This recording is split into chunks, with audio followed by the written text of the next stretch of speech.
సామెతల గ్రంథం 23వ అధ్యాయం 1వ వచనం కానించి 10వ వచనం వరకు. నీవు ఏలికతో భోజనం చేయ కూర్చుండని ఎడల నీవెవరి సమక్షమునున్నావో బాగుగా యోచించుము. నీవు తిండిపోతువైన ఎడల నీ గొంతుకకు కత్తి పెట్టుకొనుము. అతని రుచిగల పదార్థములను ఆశింపకము, అవి మోసపుచ్చు ఆహారములు. ఐశ్వర్యము పొంద ప్రయాసపడకుము. నీకు అట్టి అభిప్రాయము కలిగినను దాన్ని విడిచిపెట్టుము. నీవు దాని మీద దృష్టి నిలిపిన తోడనే అది లేకపోవును. నిశ్చయముగా అది రెక్కలు ధరించి ఎగిరిపోవును. పక్షిరాజు ఆకాశమునకు ఎగిరిపోవునట్లు అది ఎగిరిపోవును. ఎదుటివాని మేలు ఓర్చలేని వానితో కలిసి భోజనం చేయకము. వాని రుచిగల పదార్థములను నాశింపకము. అట్టివాడు తన అంతర్యములో లెక్కలు చూచుకొనివాడు.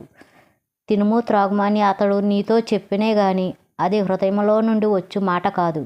నీవు తినినను తిన్నదానిని కక్కివేయుదువు. నీవు పలికిన ఇంపైన మాటలు వ్యర్థములగును. బుద్ధిహీనుడు వినగా మాటలాడకము. అట్టివాడు నీ మాటలలోని జ్ఞానమును తృణీకరించును.